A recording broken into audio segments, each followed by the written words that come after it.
amigos, bienvenidos a Sin Pasaporte, el podcast donde analizamos y discutimos la actualidad política internacional desde una perspectiva migrante y exploramos el mundo con ojos colombianos. Nuevamente nos acompañan desde Eslovaquia, Camilo Rodríguez, Camila Peña desde Francia y quien les habla, Nicolás Devia desde Colombia. ¿Cómo están amigos? Buen día. Hola Nico, por aquí todo muy bien. Hola, querido Nico, también, maravilloso acá. Para iniciar el día de hoy, como es costumbre, vamos a hablar de algunos hechos noticiosos que han sucedido en sus respectivos países o cómo han visto las noticias colombianas en sus lugares de origen. Esta semana tuvimos el sonado encuentro entre el presidente Petro y Macron en la cumbre por la cooperación internacional y bueno, todo lo que está pasando en torno al financiamiento o no financiamiento, pues que también se deriva de las decisiones tomadas por el gobierno Trump. Y bueno, en ese marco hubo un encuentro entre estos dos presidentes en donde Petro pues da una importante cátedra, si se quiere, si se me permite la palabra, sobre lo que ha pasado en la historia pues con la cooperación internacional que hacen los países del norte global, como él bien señaló, y pues en la respuesta que tiene el presidente Macron al respecto, en donde al final dice no hay lugar a que el sur venga a enseñarnos cosas a los del norte. Básicamente fue su respuesta, pero que no pues correspondió a todo lo que quería decir Petro en términos de esa cooperación. Y bueno, fue importante por lo que se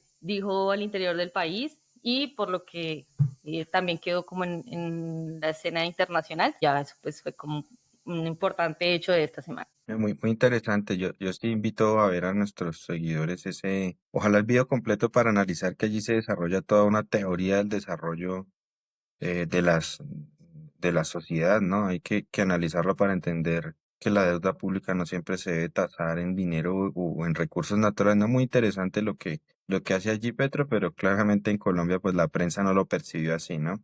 Sino que Macron llama la atención a Petro, lo llama a la cordura, bueno, toda la manipulación mediática que siempre hemos advertido aquí por parte de los medios y cómo se cuentan verdades a medio. Pero Camilo, cuéntenos cuáles han sido sus hechos noticiosos esta semana. No, bueno, actualmente el gobierno eslovaco está haciendo un control sobre el medio ambiente porque hay una proliferación de osos. Entonces tenemos una dificultad porque han habido asesinatos y encuentros en los osos, dado que empieza como este movimiento de turismo en las montañas y en los alrededores. Y los encuentros se hacen más frecuentes con las personas locales, con lo cual están haciendo un control, dado que este país tiene un alto número de osos dado su pequeño tamaño. Y esto está generando problemas a nivel social, entonces pues están abriendo la discusión si se permite la caza deliberada de osos o cómo se van a permitir, digamos, el control de la especie. Esto como hechos noticiosos que pasan en Eslovaquia, lo que está sucediendo en Estados Unidos con el control de las tarifas de Estados Unidos hacia los otros países y el encuentro de los presidentes, como lo menciona Camila. Gracias, Camilo. Bueno, pues en Colombia lo que sucede respecto al hecho noticioso tiene que ver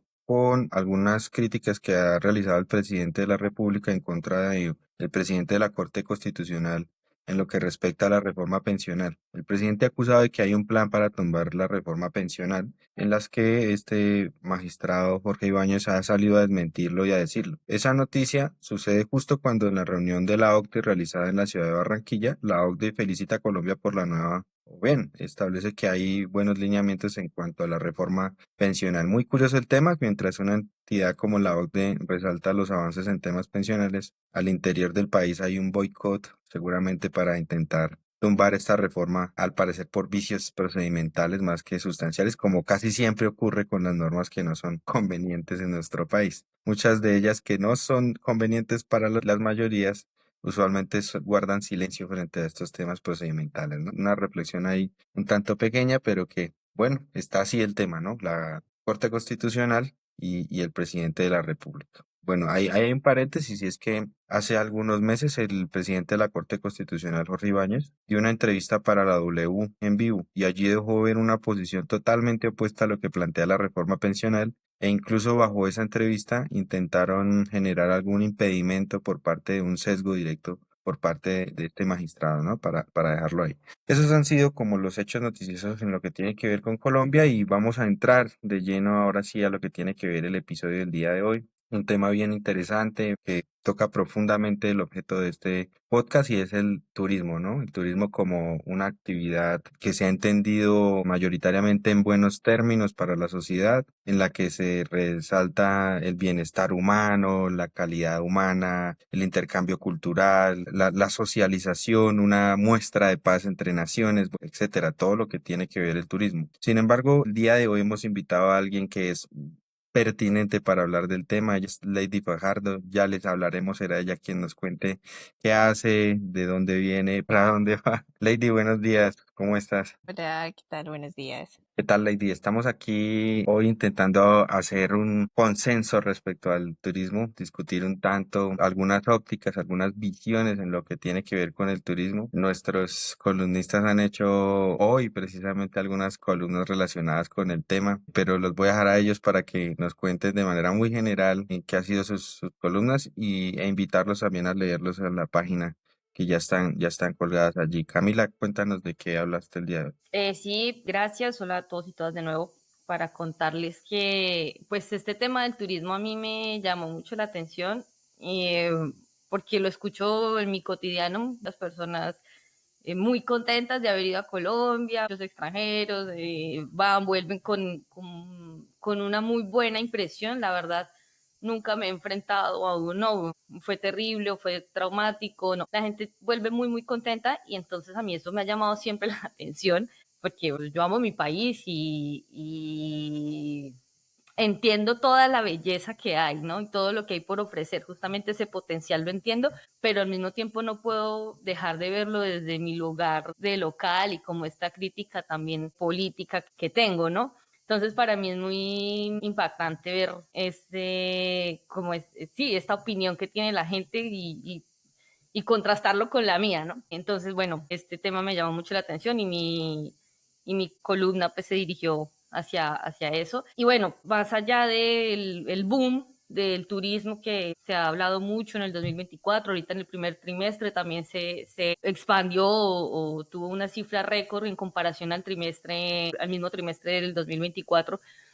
Independientemente como de este logro, la pregunta que yo me hago es, ¿tenemos nosotros la capacidad para recibir a estas personas que vienen y que quieren visitarnos, pero la capacidad en términos de, podemos proteger a nuestras comunidades, podemos proteger los territorios de este turismo que a veces puede ser malsano? Y bueno, va por ahí el tema y pues desde esta pregunta es que también pues lo pongo acá como en discusión para que podamos hablarlo más adelante. Hombre, Camila, Camilo, cuéntanos acerca de tu columna. Bueno, parte del desarrollo de mi columna es la importancia de lo que significa para mí el turismo a modo personal. Pues el turismo ha significado casi un renglón importante en mi vida porque hacía parte del ejercicio de por qué yo viajo, por conocer, por la interacción contra las diferentes culturas, el aprender nuevos idiomas, la vivencia tácita de lo que es la historia en el mundo, porque no hay una forma más efectiva que reconocerlo, digamos, en sitio, estar con las personas que vivieron las circunstancias y eso para mí siempre ha sido muy valioso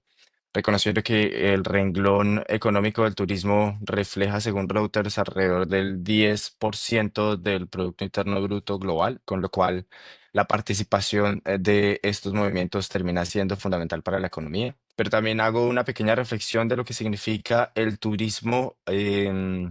Como una responsabilidad absolutamente individual, en el sentido del cuidado de las culturas, cuidado de las costumbres y el respeto profundo y restricto por un turismo sostenible y no malsano, como muchas veces se prolifera en ciudades como Nueva York, en ciudades como Bangkok, o en ciudades como París. Ustedes que están en Francia lo viven. Es una de las ciudades más visitadas en todo el mundo por la Torre Eiffel. Y naturalmente eso genera también unos movimientos sociales y unos conflictos que terminan siendo muy complicados de gentrificación, lo que está sucediendo en Barcelona. Y que al final la reflexión que yo hago en mi columna es, ok, es maravilloso poder hacer la interacción entre las culturas y conocerlo, pero pues también hay un proceso de responsabilidad muy profundo que se debería repensar no solo a nivel gubernamental, sino más a nivel personal de las personas que más o menos hagamos turismo, independientemente de que sea internacional o sea local, impacta independientemente si tú vas a conocer un pueblo en la nación en la que habites. Y ese básicamente fue el resumen de mi columna. Vale, también muy interesante, pues invitados todos a ver la columna. Vi un análisis en un medio de comunicación nacional que tiene un animalito que camina así y es babosito, que no voy a decir qué canal es. Y comparaban, pues tiene que ver con el turismo, ¿no? Yo siempre hago una analogía y es que el turismo y la migración son lo mismo, salvo que el primero, o más bien el segundo, no tiene los recursos del primero. Pero en esencia son lo mismo. Sí, ser turista y ser migrante, uno es bien recibido, el otro no, y el cambio es el dinero, pero la esencia es la misma. Y compartían ellos o hacían un análisis de que el comunismo estaba al nivel actual, el migrante, ¿no? Que los grandes enemigos modernos del mundo habían sido el comunismo, posteriormente fueron los grupos islámicos, después del atentado a las Torres Gemelas, y actualmente eran los migrantes claramente ilegales, ¿no? Y uno analiza el tema y lo analiza a la luz del turismo y tiene mucho sentido analizar esta serie de elementos. Quisiéramos analizar a la luz de lo que sucede contextualmente, no solo con el turista, sino con el migrante ojalá en este programa y como les he mencionado, pues hemos invitado a Lady para que nos dé unas luces. Espero que nos cuente Lady qué hace, de dónde viene, dónde reside, por qué está allá. Cuéntenos un poquito de eso, Lady, como para entrar en contexto. Vale. Primero, muchas gracias por invitarme. Muy contenta de hablar sobre este tema. Bueno, soy Lady Fajardo, vivo en París. Llegué a Francia en el 2016 y tuve la oportunidad de venirme con una beca y más adelante de realizar mis estudios de economía social y solidaria y de gestión de proyectos. Y durante mis estudios, pues pude trabajar como guía turística en París y monté también mi proyecto de emprendimiento con una empresa para hacer visitas guiadas en español en París. Y justo después también trabajé con la Asociación de Turismo Justo y Solidario de Francia. Eso es un poco mi recorrido. No sé qué tal, si les parece que vayamos yendo al fondo justamente con lo que me han comentado de las columnas. Algo muy importante para iniciar con el turismo es identificar qué es el turismo. Porque el turismo es algo muy complejo de entender, es muy global, por decirlo. Algo importante es que el turismo marca varios sectores, no es un sector único como puede suceder con otros, no es fácilmente reconocible, o sea, tú puedes decir turismo, puedes pensar en 10.000 sectores. Para enmarcarlo un poquito más, vamos a tomar el turismo como el que retoma el alojamiento, transporte, actividades, alojamiento ya lo dije, transporte, actividades, no sé si tienen alguno que venga, alimentación también. Todo esto enmarca el turismo. El sector turístico es algo completamente diferente a otro sector porque justamente es un sector transversal. A lo que podemos ligar la estrategia del turismo, pues primero está sobre la política nacional. Por ejemplo, en Colombia, después de los acuerdos de paz y sobre todo con este gobierno, se propuso una estrategia de turismo de paz que por haber trabajado y estudiado el turismo y las estrategias de turismo en varios países del mundo, es una estrategia que se desmarcaba completamente de cualquier otra estrategia. Y es justamente por la razón misma de Colombia y por la razón histórica de lo que fue el conflicto armado y de cómo el dejar las armas también permitió que ese sector se expandiera a niveles como los que está actualmente. Colombia empieza con una estrategia de turismo para la paz. Actualmente trabaja sobre todo es con una estrategia de turismo de naturaleza. Y eso es muy importante. El turismo no solamente se dice turismo, sino que está enmarcado con una palabra más. Puede ser turismo de naturaleza, puede ser turismo social, puede ser turismo solidario, puede ser turismo justo, puede ser bueno, hay otros que no tengo ahora en mente, pero siempre está en esa segunda palabra enmarcando la estrategia que se va a tener frente al turismo. Eso es importante para iniciar. Han mencionado varias cosas, pero es que es bastante complejo. Para iniciar con lo que dice Cami, justamente ese es el gran desafío del turismo actualmente y es cómo enmarcar un turismo que sea sostenible a largo plazo.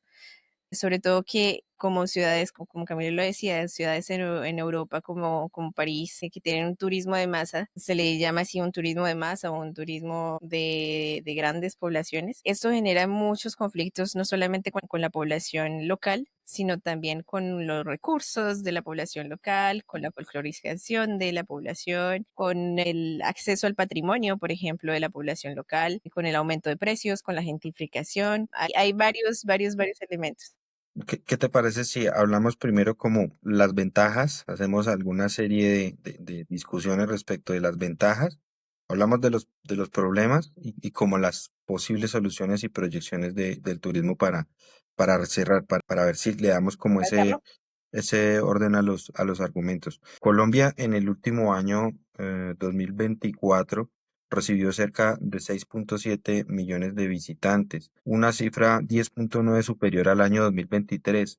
Seguramente por eso que nos mencionas, aniquilar, anular un tanto la imagen de la violencia interna ha posibilitado que el turismo se incremente en dichas proporciones. Es quizá uno de los éxitos del proceso de paz. A su vez, de manera interna se ha permitido también que en Colombia se descubran nuevos lugares turísticos para los mismos colombianos, como los cerros de Mavicure o la otra gran montaña que es el Chiribiquete, ¿sí? Sumado a, bueno, a innumerables lugares turísticos, especialmente de naturaleza, que han posibilitado que el colombiano encuentre unos lugares sobre los que tenía total desconocimiento. Eso ha posibilitado no solo que se promocione a nivel internacional el turismo, sino que a nivel nacional también se fortalezca. ¿Cuáles son como esas grandes ventajas del turismo, lo que permite en países en vía de desarrollo como Colombia, como se han denominado, y en países desarrollados? ¿Cuál es la diferencia entre ese turismo eurocentrista y el turismo por ejemplo, se experimenta en lugares periféricos a esa Europa como lo es Colombia? Bueno, una de las grandes ventajas para países como Colombia efectivamente está en el aumento del PIB, un aumento en un crecimiento económico que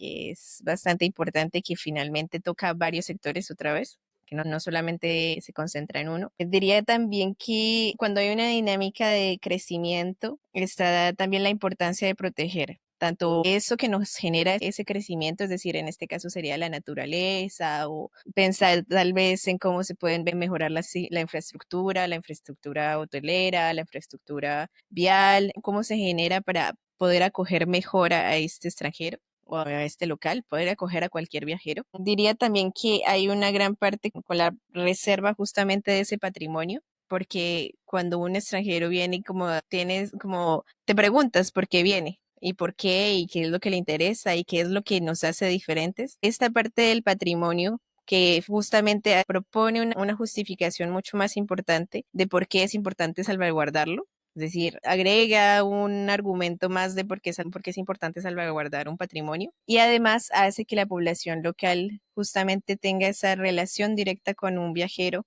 ya sea del país mismo o que venga de otro país, y que poco a poco se reconozca a sí mismo. Es decir, que primero vea por qué la persona viene, que haya un contacto con otras visiones del mundo, que haya un contacto también con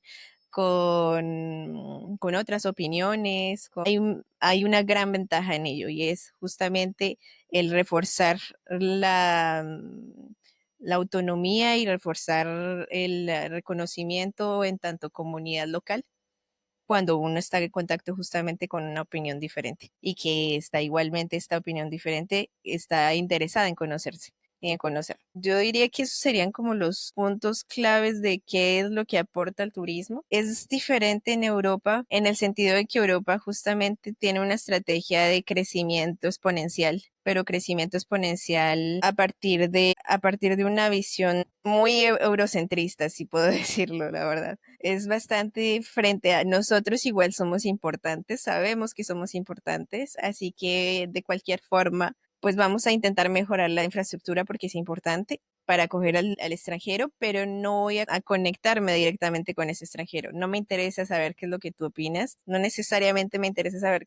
qué es lo que tú opinas, porque yo igual ya, o sea, soy suficientemente importante para que tu opinión me genere algo, por decirlo así. Y ese es un contraste bastante fuerte, porque es verdad que en París los parisinos odian intercambiar con extranjeros. Hay muchos en general que no están muy abiertos en generar esos intercambios. No solo con extranjeros, sino también con los mismos franceses. Con los mismos franceses, y eso es justamente lo que habíamos podido empezar a hablar, y esa ruptura de París con el resto de Francia, que es una ruptura realmente muy, muy fuerte, porque justamente está esta visión de que París es el centro de Francia, o básicamente París es Francia. Y es completamente falso. Eso se genera en muchas situaciones, en muchos contextos, tanto académicos como de trabajo, como de muchos contextos que finalmente generan esta idea de que nosotros somos superiores y finalmente su opinión no es algo importante. Eso yo creo, no sé, Cami, ¿tú qué opinas? Si es algo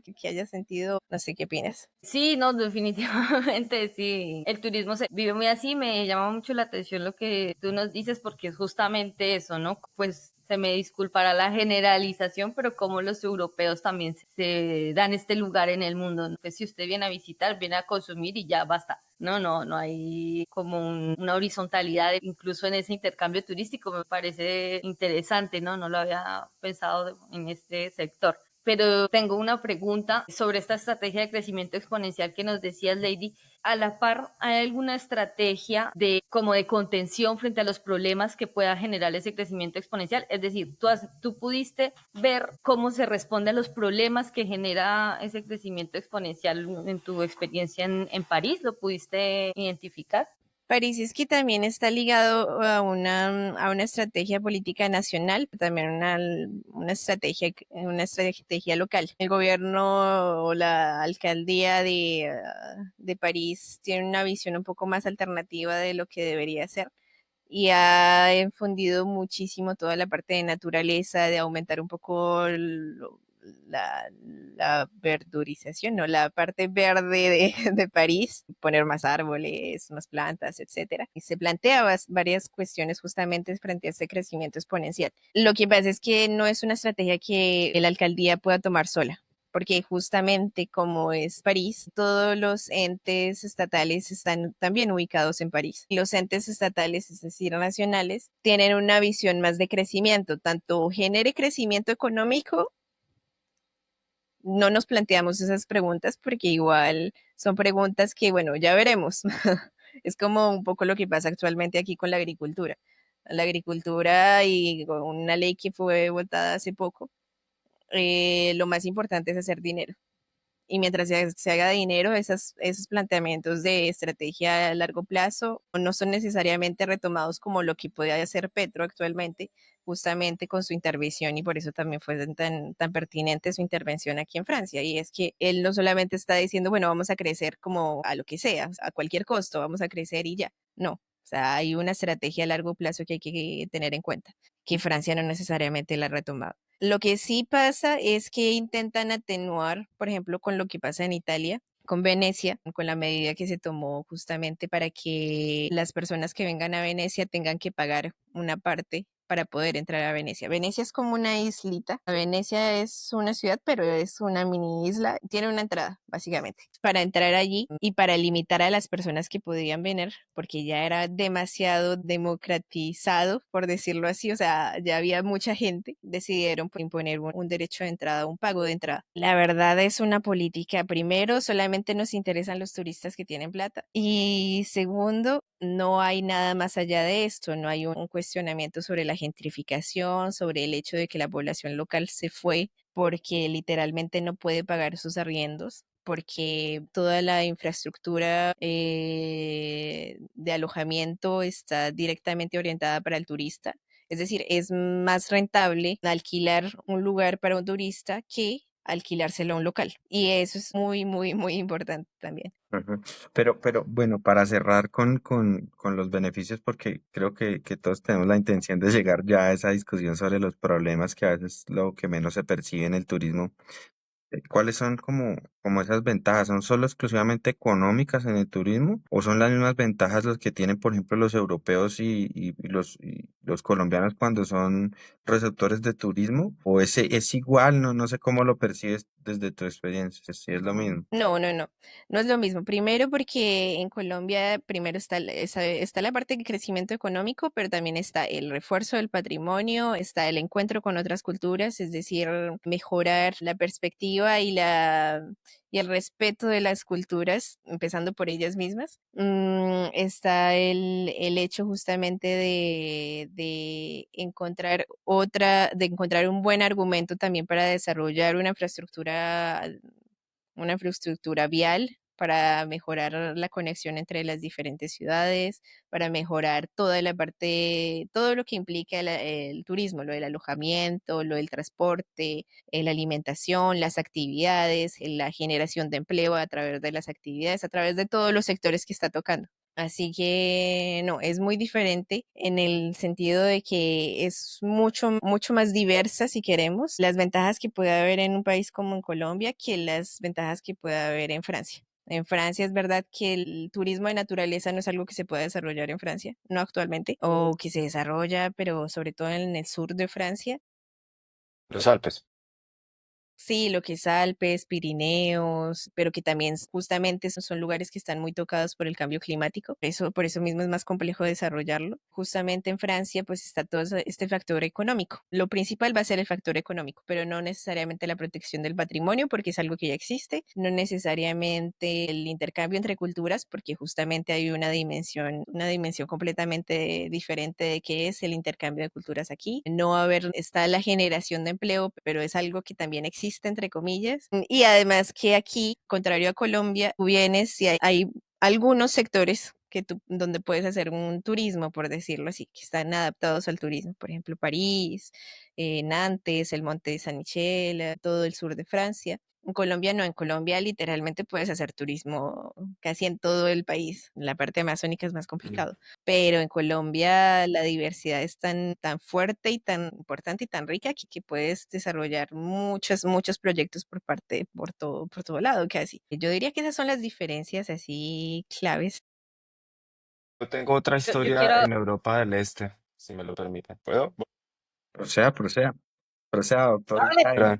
No, no, mi approach es un poco distinto porque digamos que en el este, pues el este son estados y naciones que nacieron hace relativamente muy poco. Y digamos que la infraestructura hotelera y turística es un poco distinta de tocarla, porque claro, si ustedes miran todo el occidente de Europa, el turismo básicamente se vuelca sobre las principales ciudades y como turistas, cualquier persona en el mundo lo que le interesa conocer son el Old Town, la parte central de las ciudades donde se desarrolló la historia, donde se desarrolló todo. Y eso pues naturalmente genera procesos de gentrificación y todo lo que hemos venido hablando. Los beneficios tanto en Europa del Este como lo que sucede en Colombia, que me parece que es una aproximación al turismo que es diferente, es ese turismo de aventuras, ese turismo de expediciones, ese turismo que al final te permite conectar con otras culturas, pero que Colombia, digamos, está en el proceso de desarrollo porque básicamente venimos de un proceso de paz que hasta ahora ha permitido abrir este tipo de escenarios donde la infraestructura hoy en día no está. Entonces, todo el proceso de aproximación de cumbres, de montañismo y demás en Colombia no está desarrollado todavía porque precisamente antes veníamos de un proceso de conflicto que no permitía acceder a muchos de los picos y de las montañas que actualmente se pueden visitar. Pero eso termina siendo un beneficio para Colombia porque ese turista es mucho más amable con el ecosistema. Básicamente el turismo que hace montañismo, que hace revisión sobre, por ejemplo, avistamiento de aves y demás, termina siendo súper potente para el país y es un turismo que sí se tiene que dinamizar porque las personas generalmente que buscan este turismo son mucho más afines con la conservación y la preservación del medio ambiente, que es cosa de contrario a lo que no pasa en Europa. ¿A ti qué te importa? Básicamente si la ciudad se preserva o no, no es mi ciudad, yo no pertenezco a la ciudad, no genero como esa conexión transversal, a mí solo me interesa que me cuentes el segmento de la historia que sucedió y de ahí en adelante es mi problema yo qué pago o qué no pago. En Europa del Este pasa lo mismo porque después de la salida del comunismo, las ciudades, primero que todo, terminaron arrasadas por la Segunda Guerra Mundial y muchas de ellas terminaron siendo reconstruidas y son ciudades relativamente muy pequeñas que no pueden costar una historia propia como lo cuenta el Occidente. Entonces han enfocado sus esfuerzos en el desarrollo del turismo sostenible y, por ejemplo, en el país donde yo vivo, cuando la gente viene a la ciudad principal, la visitan en un día y dicen, pues qué mierda de ciudad y qué mierda de país en general. Y lo tengo que decir así públicamente. Pero lo que ellos no saben es que el turismo se desarrolla en el norte de la ciudad, en las montañas, en los picos. Nosotros tenemos los Cárpatos y son ciudades y pueblos realmente que no tienen ni infraestructura hotelera, pues digamos, potente para poder recibir a los turistas, pero que generan un movimiento y una generación de economía importantísima. Y yo que hago este tipo de turismo, les puedo garantizar que la preservación que se hace sobre los caminos, sobre el cuidado de la naturaleza, sobre la preservación como tal del ecosistema es maravillosa y es sumamente importante. Eso debería ser potencializado en Colombia. Y ya más o menos, digamos que nosotros, yo tengo que ser franco con lo que hace el gobierno en general. Los gobiernos dan Eso, el cuidado de San Andrés, la misma tarifa que se le impone a las personas de no poder estar más de 3 meses en San Andrés, en Providencia, es maravilloso. Eso permite que la gente que está allá, pues no sufra las consecuencias de que llegue un estadounidense y sencillamente se apropie de la isla. Lo que sucede también en el Amazonas, hay un cuidado y hay un entendimiento de lo que está sucediendo. Por ejemplo, a Chiribiquete la gente no puede entrar y ahí hay algo que estamos diciendo que vamos a preservarlo. Pero ahora necesitamos es el paso siguiente, es cómo lo abrimos a las personas sin que esto genere, digamos, un impacto importante ni en las comunidades ni en los ambientes que estamos hablando. Sí, pues para irnos adentrando ya como a esos problemas, Lady, de los que hablamos para entrar a esta segunda sección de este capítulo, sé que ya los hemos ido tocando de manera escueta, pero yo tenía una reflexión ahora que Camilo menciona el tema. Yo creo que hay un turismo de tendencia en el mundo, no sé si sea la misma percepción, la comparten ustedes, pero habrá muchos lugares en el mundo que llaman más la atención que lo que nos han vendido, ¿no? Y cómo se ha vendido a través del mismo cine, a través de hoy Instagram, entonces todo el mundo quiere hacer parte de la tendencia de estar en los lugares de mayor auge, ¿sí? Pero quizá hemos obviado y eso Masificación. genera una exclusión. La gente, por ejemplo, que visita Colombia es cierto. ¿Por qué lo visitan? ¿Cuál fue? ¿Qué le inspiró a visitar Colombia? Hay algo que a uno le raya en la lógica, pero es cierto y es muy difícil hacerlo entender a la gente. Y es que por más que uno piense que su país es inmensamente gigante, es imperceptible en el mundo. Y seguramente ustedes lo han experimentado cuando hablan en sus países de residencia de Colombia, le dicen que dónde queda, que dónde queda y que si existe y que cuántas personas. Es decir, como si no tuvieran ni idea de los otros países. Y creo que eso va precedido de la educación, porque sobre todo los europeos y los americanos, norteamericanos, les viene muy poco los demás países, ¿no? Sobre todo estos que son del sur, ¿no? De la reflexión que hacía Petro, los países del sur y del norte. Y ese sesgo se siente mucho, al menos en lo que yo he experimentado, es muy difícil a veces dar a entender dónde queda Colombia, qué hace, por qué, y entonces ya uno entiende por qué las cifras de turismo están creciendo tanto,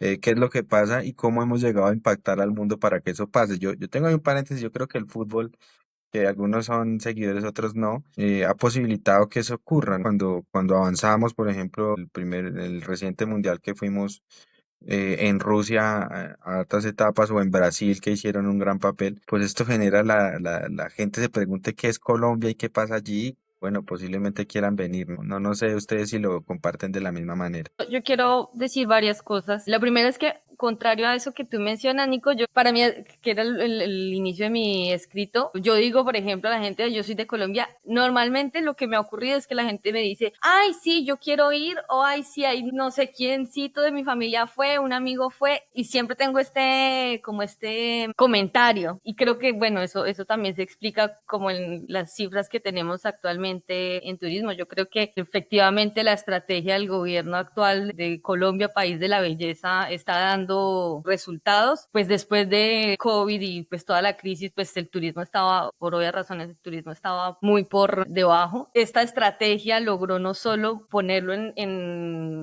como en las cifras en las que estaba antes del COVID, sino superarlo. Entonces creo que eso está dando muy buenos resultados.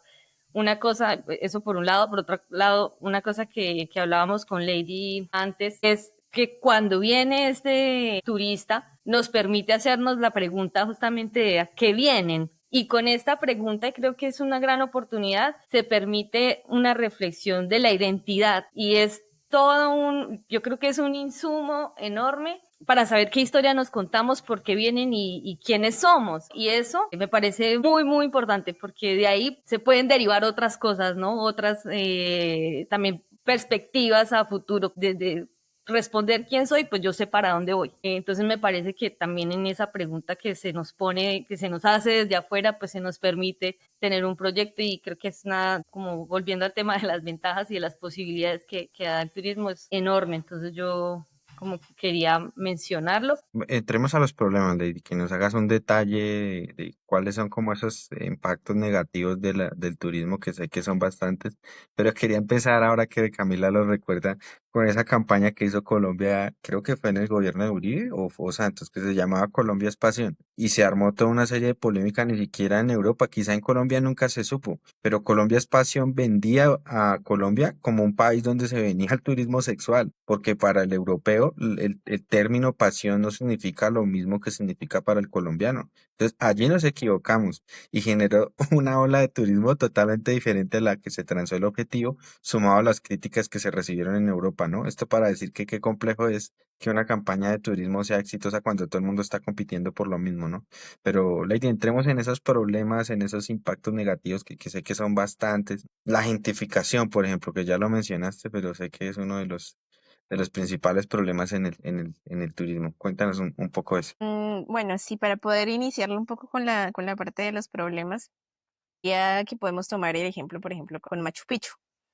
Machu Picchu actualmente está replanteándose mucho su estrategia justamente porque ha sido uno de los lugares más con más crecimiento en turismo. Incluso cuando tú le preguntas a un francés que a dónde quiere ir en América Latina, muchos dicen Perú. ¿En Perú? ¿En dónde? En Machu Picchu. Es como que así la misma orientación que pasa con París, en todo caso en Francia. Como, sí, París. Y ya, en el resto de Francia no existe. Un poco se está pasando esto con Perú, Machu Picchu y ya.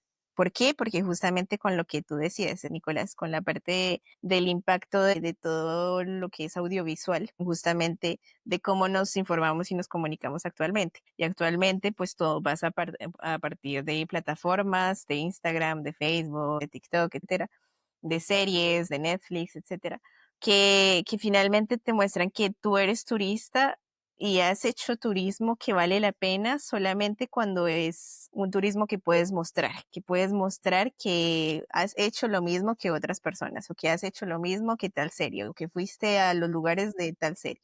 Que finalmente vale la pena contarlo porque es algo que nadie más ha hecho, pero no es necesariamente un turismo donde tienes una aproximación justamente al otro, al local. Y estuve con esta persona, he aprendido esto, me ha hecho cuestionarme esto. No es un turismo que justamente permite ese intercambio cultural de igual a igual, por decirlo, sino es un turismo que en general en Europa pasa mucho. Cuando los europeos van a países del sur, es justamente guardando este estatus, entre comillas, de qué es superior y qué es inferior. Y finalmente yo vengo aquí a descubrir, estoy descubriendo, está como esta idea de Cristóbal Colón que vino y descubrió América y no necesariamente lo contrario, o finalmente que vino y que se acercó finalmente, que está aprendiendo. Y eso tiene eso genera muchas problemáticas. Primero, la gentrificación justamente, porque todo va a generarse alrededor del turista. El turista es el centro del universo, no es el local. El local no nos interesa necesariamente que el local tenga acceso al agua, pero el turista tiene que tener acceso al agua. Y eso genera bastantes conflictos, tanto en el acceso de recursos naturales como justamente lo que acaba de mencionar con el acceso al alojamiento. Y es algo que pasa, por ejemplo, mucho en París y en grandes ciudades, en Venecia, en Milán, en varios países, en todo caso de la Europa del Este, del Oeste. Y es que como todo es orientada al turista, el precio es mucho más elevado que lo que debería pagarse para un local. Y el local finalmente no termina no teniendo acceso ni al alojamiento y teniendo que desplazarse a las afueras de la ciudad. Y eso es lo que lo que llamamos gentrificación. Finalmente termina solamente una parte central tiene acceso tanto a la vivienda como al agua, los recursos naturales, como al acceso al transporte también, y el resto pues a las afueras. Y eso es bastante Eso conflictivo. es como en lo que está pasando, si es que ya no está consolidado en Palomino. Sí, sí. De No, hecho, hay unas problemáticas ya muy fuertes en Barcelona. Yo recientemente vi unas protestas de los locales en contra de toda la serie de aplicaciones. Y eso que en Barcelona y en España hay una política muy fuerte contra todo este tema de residencias temporales, creo que les llaman así desde la política. Pero no solo Camila en Palomino, Villa de Leyva, por ejemplo, es uno de los lugares con mayor población flotante, creo que son cerca de 50.000 personas. Y cuando estas personas visitan el lugar, pues usualmente se agotan todos los recursos hídricos, suministros, las vías colapsan, entonces es muy curioso. Y quienes residen allí en su mayoría son extranjeros, la gente local ya ha sido relegada en décadas. Entonces creo que lo que pasa es que quizá ese turismo ha generado donde genera mayor impacto la misma problemática, pero muy pocos lo han advertido, ¿no? Además porque si son sectores económicos débiles, la manifestación va a ser menos perceptible de lo que se espera, ¿no? Pero hay un tanto cómo controlar esta serie de aplicaciones, de estructuras, no sé, estableciendo, por ejemplo, costos elevados para extranjeros, eso rayaría en algún tema la economía también, no, no sé. Es decir, haciendo que sea más caro para el extranjero, sobre todo cuando hablamos de monedas devaluadas como la nuestra. Un extranjero viene a Colombia y el dinero le alcanza para muchísimo. Diferente es que un colombiano vaya a Francia y ya ustedes lo saben, el costo que implica de un colombiano con una moneda devaluada intentar comprar en dólares o en euros. Diría que también está justamente ahí es donde va toda la política pública del turismo. La política pública es algo clave porque justamente va a permitir que esos efectos nocivos, entre comillas, de lo que puede generar el turismo se atenúen, se reduzcan, por decirlo, y se enmarquen un poco mejor. Y en eso, por ejemplo, pueden hacer políticas de regulación frente al turismo, políticas de trabajo justamente con organizaciones y con actores del turismo sostenible, el turismo justo, del turismo solidario. Está la política justamente de crear, por ejemplo, algo que pasa en París, muchísimo en París, es que los grandes comercios, los comercios que están alrededor de los lugares turísticos, son tan caros que básicamente solamente las grandes empresas que pueden acceder a ellos, es decir, McDonald's, por ejemplo, para la alimentación, McDonald's, Starbucks, etcétera. Y eso hace que justamente la comida local, la comida francesa o un restaurante francés no pueda tener acceso a esos lugares porque es excesivamente costoso. O sea, un alquiler ahí es excesivamente costoso. Y finalmente, como son los lugares de auge donde está el turista, pues el turista va a venir solamente a ello. Y es, por ejemplo, una política pública donde dice una regulación del precio de alojamiento, del precio de arriendo, una disminución, por ejemplo, aquí hay una política con los Airbnb, con los alojamientos temporales, donde ahora los Airbnb también tienen que pagar un impuesto, cosa que no pasaba antes. Entonces, finalmente, esa competencia desleal entre un Airbnb y un hotel, pues era mucho más marcada. Finalmente, lo que pasó aquí fue que muchos propietarios que tenían los medios, compraron 3, 4 apartamentos y empezaron a alquilarlos. Pero son básicamente esto va para particulares o finalmente termina siendo para empresas, pero no va a ir a la población local, no va a ser un hotel con empleados que finalmente justamente está esta generación de empleo, sino que básicamente va a ir a una plataforma internacional que no paga impuestos, etcétera. Tú nos hablabas previamente del turismo justo. ¿Qué es el turismo justo?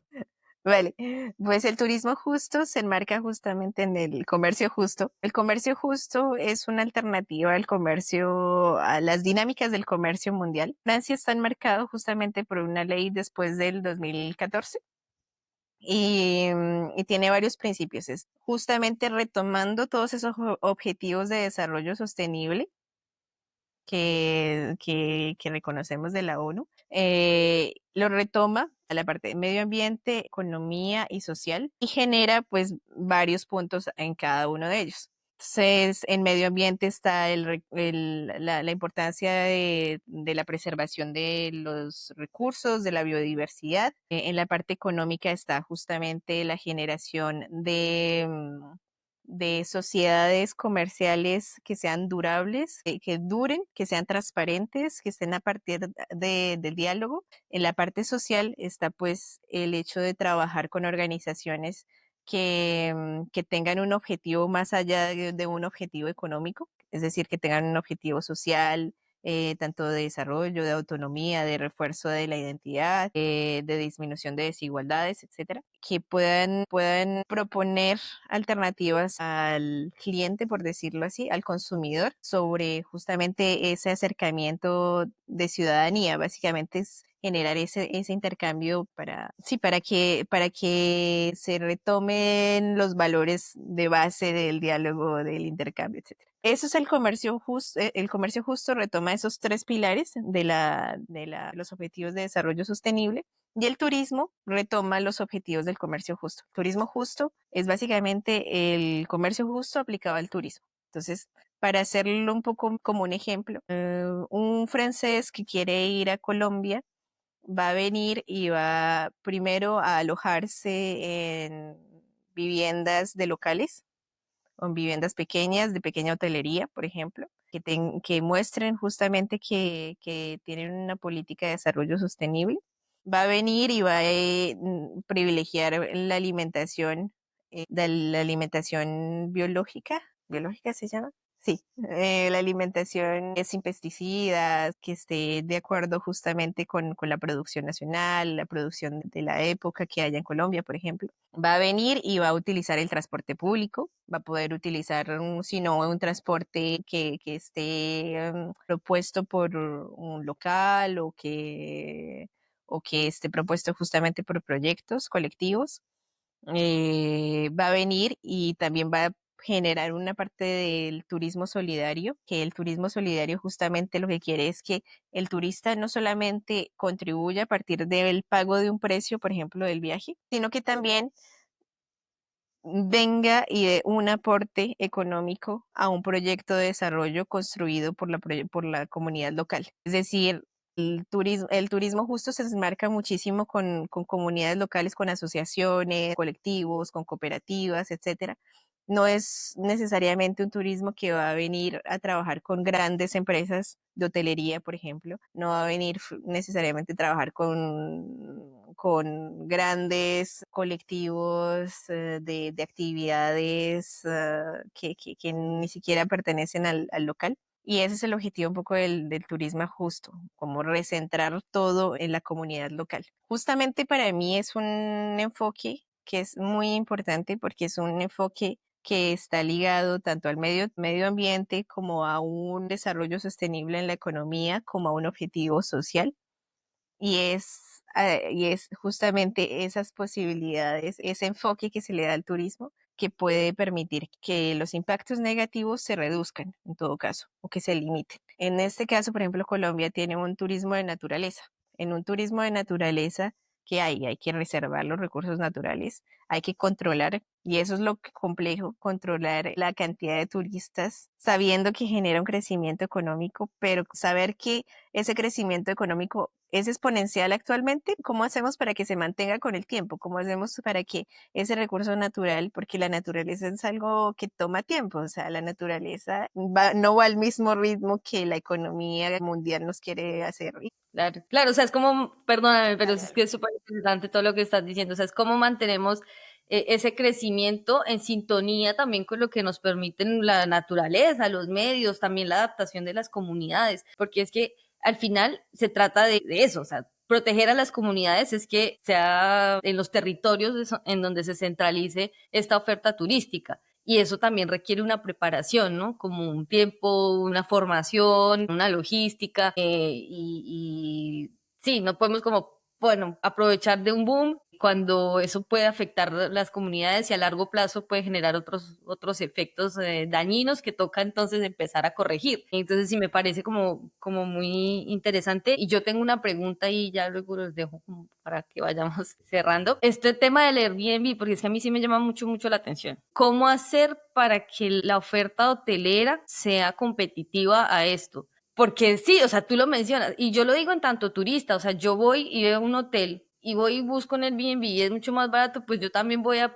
privilegiar pues mi bolsillo, ¿no? Y a pesar de que en el hotel haya un empleado, es favoreciendo eso, la generación de empleo, toda otra oferta, pero aquí no, pero es más barato, pues yo voy a pagar menos, ¿no? ¿Cómo hacer para que de un lado los hoteles sean más competitivos, yo creo? Porque pues sí, hay que poner impuestos, pero igual yo no sé si esto igual va a ayudar a la competitividad en esos términos como de costos y ya. Yo diría que eso es uno de los debates más complejos porque toca algo que se llama, o que aquí intentaban discutir y es la democratización del turismo, separado a lo que es turismo de masa. O sea, democratización de turismo, es decir, un turismo social, un turismo que sea accesible a una mayor parte de la población. Y eso es súper complejo porque actualmente en la democratización del turismo también están todos los debates sobre, bueno, pero la preservación del turismo o la preservación de los medio ambientes. ¿Cómo hacemos? ¿Cómo hacemos para democratizar una visión un poco social de justamente de cómo hacemos que la gente tenga acceso al turismo y pueda ir, pueda visitar, porque tiene todas estas ventajas del turismo en la formación misma de la persona? Pero ¿cómo hacemos para preservar justamente los medios, los recursos naturales? Porque en la democratización efectivamente pasa es que necesitamos precios más bajos, por decirlo. Necesitamos precios más bajos para que personas de clase baja, de clase media, bueno, vamos a clasificarlos así, puedan tener acceso justamente a un alojamiento, puedan tener acceso a unas actividades, puedan tener acceso a alimentación, etcétera. Y ese es el desafío y eso es lo complejo del turismo un poco pensado de manera diferente, y es que los precios son mucho más elevados. Todo en turismo justo y solidario, los precios son mucho más elevados primero, porque estamos hablando de un precio remunerador para el productor, para el productor y para todas las personas que trabajen en el turismo. Estamos hablando de precios que van a reconocer el medio ambiente y que necesitan, obviamente, dinero para poder preservarlos. Estamos hablando de precios más elevados en básicamente todo. Y es que justamente está ese debate con la economía global y lo que se llama la competitividad ha creado que haya una disonancia entre lo que es el precio, que ahora es un precio súper bajo, pero que la calidad es también muy baja. O sea, la calidad, por ejemplo, hablando de vestimenta, los precios son súper bajos, pero la calidad es súper baja, pero eso hace que mucha gente más consuma esto. Y en el turismo es eso, bajamos los precios, pero ¿cómo vamos a bajar la calidad también? O bajamos los precios para que más gente tenga acceso, pero eso hace que a largo plazo, pues mis recursos ya no estén, y esos recursos, pues básicamente el turismo, con lo que pasa con Machu Picchu. Machu Picchu está cuestionándose un montón porque está diciendo, ok, tuvimos un crecimiento exponencial, pero ahora ¿qué vamos a hacer? Porque la gente ya no quiere venir porque todo alrededor de Machu Picchu es súper costoso, todo alrededor de Machu Picchu está obtenido también por grandes empresas, ya la gente no quiere venir, todo el patrimonio se está destruyendo justamente porque hubo un crecimiento exponencial y no hay respuesta fácil. La verdad es que no hay respuesta fácil. Yo diría que finalmente en la parte hotelera, por ejemplo, lo mejor es orientarse a estructuras o de pequeña hotelería o locales, o también finalmente hoteles y cadenas que paguen impuestos, por ejemplo. Porque ese es el debate también con las grandes plataformas internacionales, y es que básicamente vienen, hacen dinero y no pagan impuestos. Es decir, que no hay una generación justamente del desarrollo local después de ello. Vienen, hacen plata y tal luego, mejor dicho. Y no hay justamente una respuesta fácil para ello, porque necesitas generar dinero, pero quieres que más gente tenga acceso, pero ¿qué privilegias? ¿Privilegias el hecho de que tengan más acceso o privilegias el hecho de que sea a largo plazo? No es una respuesta fácil, la verdad. Y justamente con los recursos naturales, ahí, si hablamos de cambio climático y turismo, puedo durar 2 horas hablando de ello. Sí, claro, claro, claro. Muy, muy interesante, Lady. Muchas gracias. Pero sí, lo que tú dices, esto nos puede dar para, o sea, yo tengo muchas preguntas, pero bueno, el tiempo no nos da. Precisamente ya vamos dando cierre, Cami. ¿Algunos comentarios final, alguna pregunta, reflexión que tengas final, Cami, que nos quieras compartir? No, yo como que me sostengo y creo que el podcast me ha permitido esta reflexión en lo personal, y es que definitivamente la organización de base social y comunitaria en todos los sentidos es lo que eh, va a permitir como el desarrollo en términos positivos, ¿no? No solo lo que dice Lady, no solo un crecimiento exponencial económico, pero que no considere otros factores. Entonces creo que en temas de turismo, pues es justamente el turismo comunitario y pues de organización de los territorios que es la apuesta, que debería ser la apuesta y que hay que privilegiar también, y que me queda a mí la cuestión en personal como turista, cómo yo voy a visitar un territorio.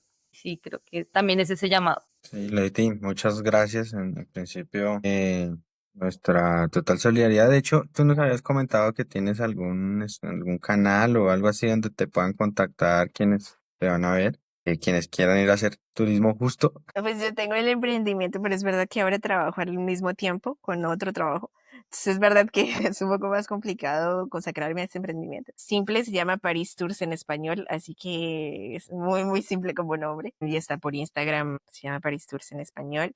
Yo diría que también es muy importante acercarse a asociaciones, a colectivos que ya están tratando, que luchan literalmente para que esta visión de turismo justo, de solidario, responsable, sostenible, 10.000 palabras que podemos darle, sea más fuerte y que se replantee justamente las estrategias políticas tanto de las ciudades como nacionales, como un poco de todo. Y yo diría que acercarse a esas asociaciones, por ejemplo, en Francia, esa Asociación de Turismo Justo y Solidario. Hay asociaciones en Colombia, está la Asociación de Turismo Durable, Sostenible, perdón. Hay en Ecuador, por ejemplo, está la Federación de Turismo Comunitario del Ecuador. En Chile también hay una Asociación de Turismo Justo. Bueno, varias, todos se enmarcan con términos que son sinónimos, pero que puede ser muy interesante también trabajar con ellas porque generan también esta visión y son las personas que también se están poniendo a hacer este tipo de reflexiones y que duran años reflexionando literalmente que sobre este tipo de temas. Así que vale mucho, mucho la pena Bueno, acercarse. pues así cerramos el episodio de hoy. Bastantes reflexiones quedan en torno al tema del turismo, que parece un tema como tan zanjado, y al entrar en profundidad se da cuenta que hay un mar de discusiones y contradicciones en el mismo. Pues esperamos haber logrado el objetivo del podcast el día de hoy. Nos vemos en un nuevo programa, en una próxima opinión, invitándolos desde luego a seguir nuestras redes y leer nuestras columnas. Buen día para todos. Chao. Gracias, chao. Chao, chao.